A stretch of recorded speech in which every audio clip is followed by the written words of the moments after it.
Okay,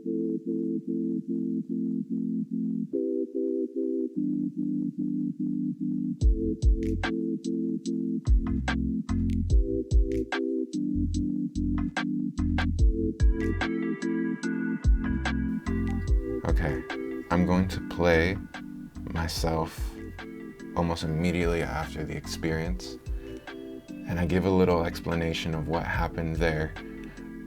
But at the time of this recording, it has been almost 2 days. And so after thinking about it, I give a better explanation after my initial raw experience, which is roughly like almost 5 minutes, a little bit under, I think.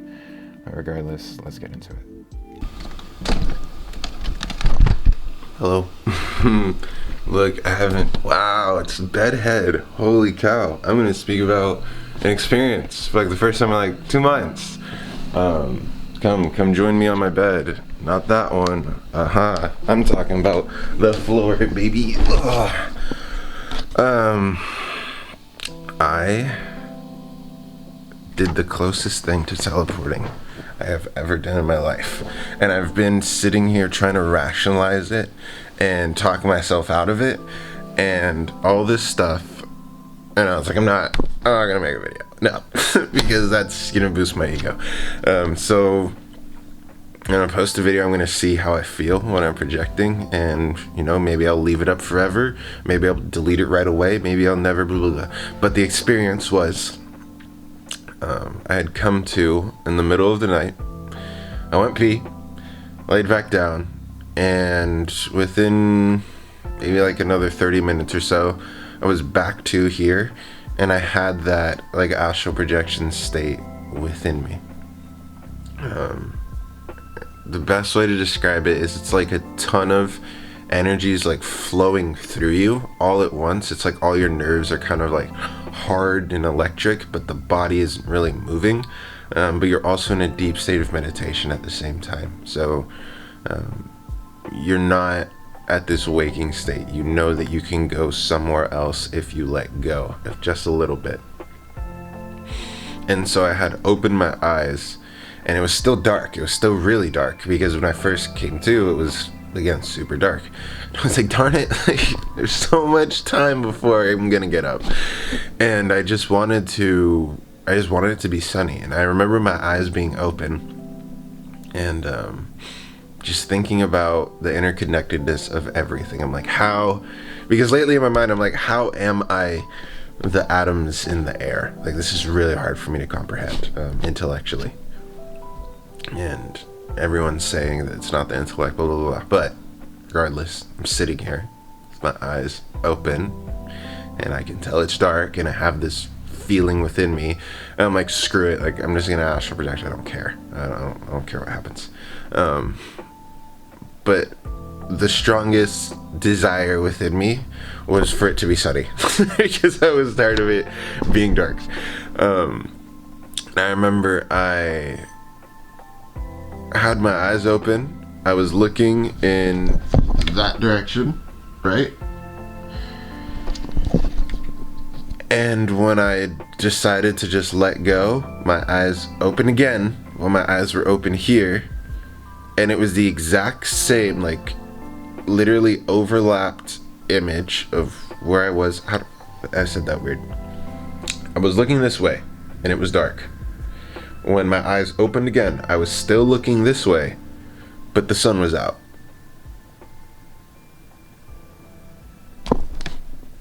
I hadn't moved. I didn't go to sleep and do anything. I didn't do anything other than set a desire for it to be sunny. And I jumped in time. And I've been sitting here trying to rationalize with myself, like, oh, was I dreaming? Was I sleeping? But I know what it feels like when I'm about to astral project, because I've done it a lot. I don't know. And the reason I didn't want to share was because it's kind of an ego thing. I feel like people don't relate with me, and I just feel like I'm bragging. And like, what purpose does this really serve? But I just thought it was kind of cool. But at the same time, what happened? I was just looking at the wall and I wanted it to be sunny, and I was in this energy state, and then suddenly I jumped a few hours into the future. Like that. Like literally like that. Immediate.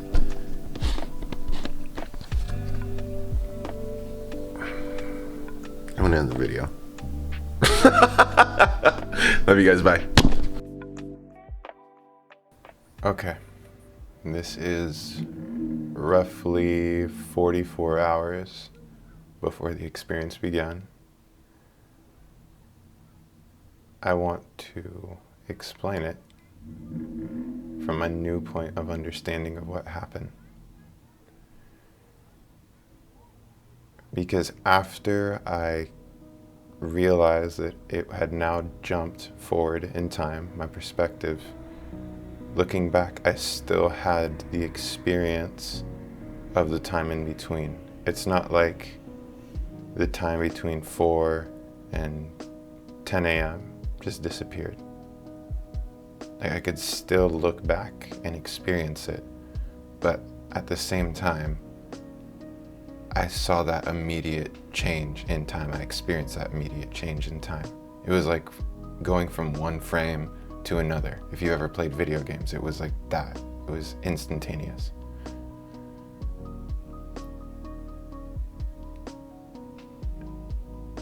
And it's playing with a concept that I was introduced to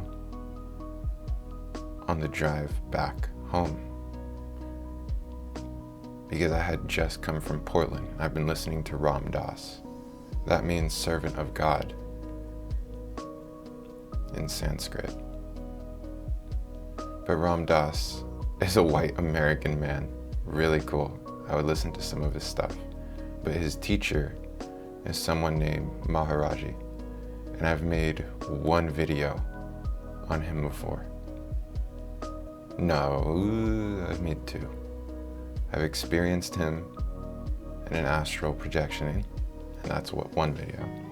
Okay, anyway, get back on. Maharaji was said to be standing in every point of existence at the same time. So his consciousness was stretched, for instance. Like one of the stories, okay, is that Ram Dass is on a bus with some travelers. He's in India. This is where he met the man, and so this is while he was still over there. I guess training would be a way to put it. But he really wanted to go back to the hotel. I think there was like 33 people, including the bus driver, on this bus.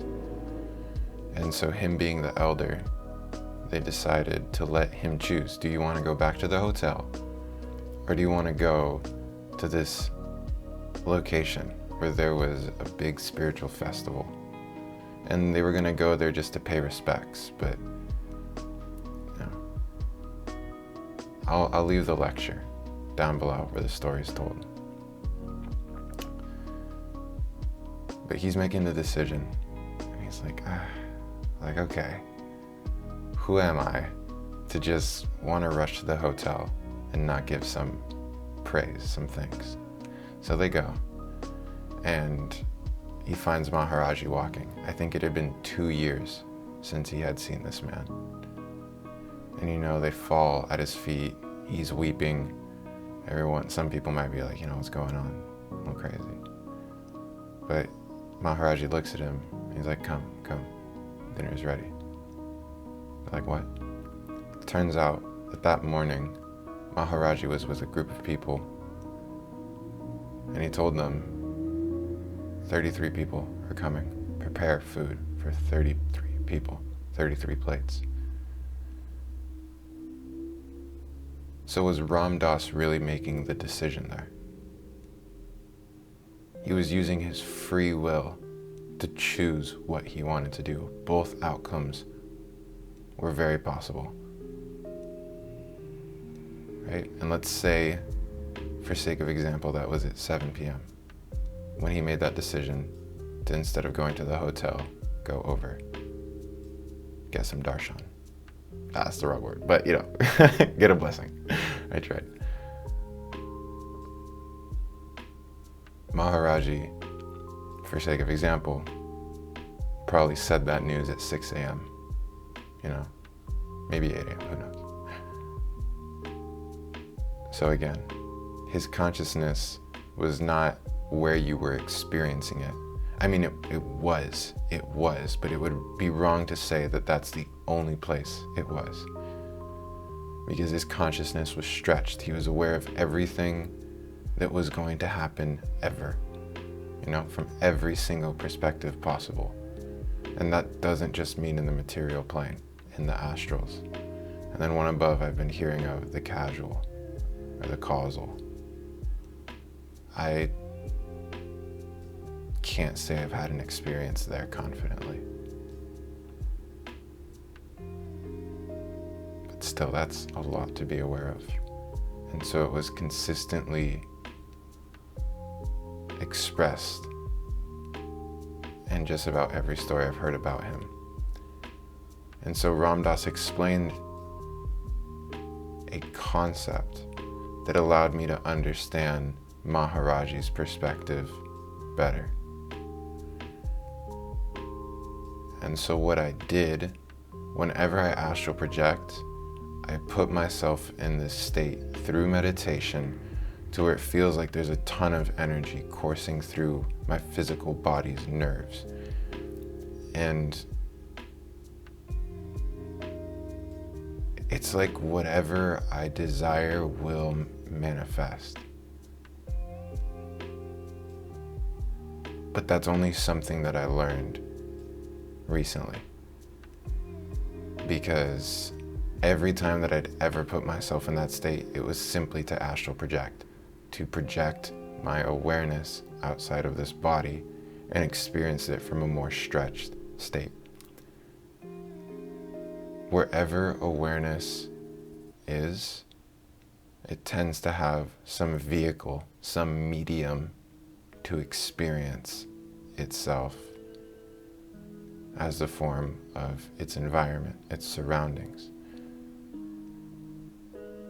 Now, to explain that a little better, when you come here, you're experiencing your consciousness, your awareness that animates the body, that is aware of the mind and directs the mind. It's expressed through the body, right? Consciousness can feel the floor. It can feel the texture of its clothing. It can feel vibrations. It can translate some to sound. It can eat. It can taste, touch, see. But when you dream, your awareness goes and creates a dream body. And you can still hear things, you can still see things, you can still feel things, you can still taste things. But we wouldn't call that real. To him, it doesn't matter. He's experiencing it regardless. What is real? Sorry. But the same way that you can look at a plant and see that consciousness is residing within it, that plant, that blueberry bush is a vehicle, is a medium for consciousness, because it grows fruits, it drops them, it produces seeds, it knows when to blossom.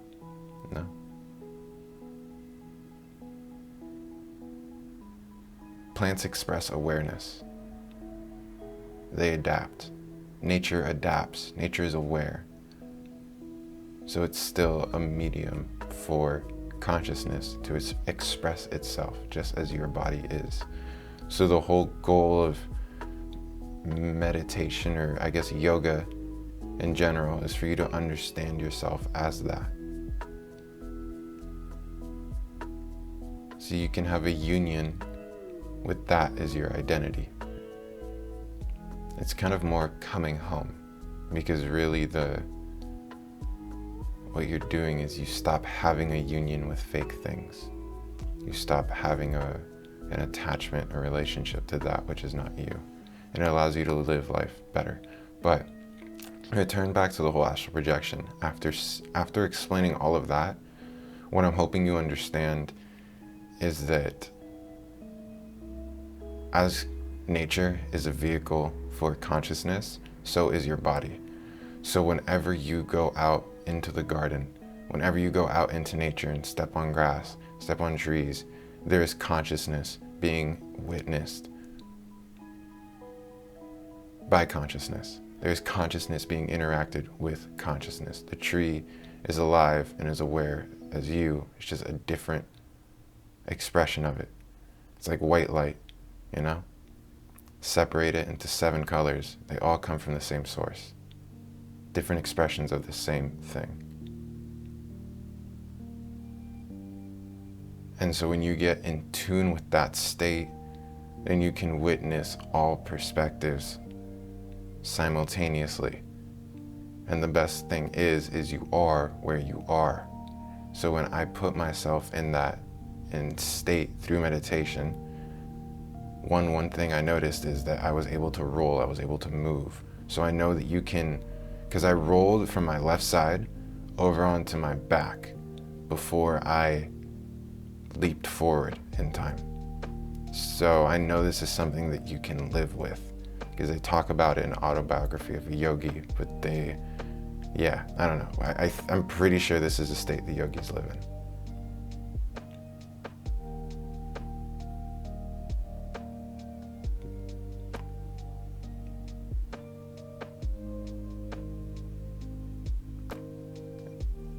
And so through this state, whatever you want to manifest comes to fruition. So I decided that I wanted it to be sunny. And I was able to just be there immediately, because you are where you are. You always are wherever you are, whether you're in a dream, whether you're at work, whether you're just here right now. You're still here. You've been to all those places. It's a crazy thing to try and explain, but I hope you're catching my drift, right? So I guess one last explanation before I end this video. I am where I am. I was there awake at 4 a.m. and suddenly it was 10 a.m. Again, I'm using these numbers as example. I feel like that's the correct time. I know I got up at like 10 a.m. To record, but I was at both places. I was very aware, and I was still able to recall everything that happened in between, even though that wasn't like my direct experience. The majority of my experience was just from one frame to the next. I didn't feel a passing of time. It was quite literally instantaneous for me. One frame to the next. Yeah, I was still able to see every single frame that happened in between. Freaking crazy. Okay. My name is JC. Thank you guys. Love you.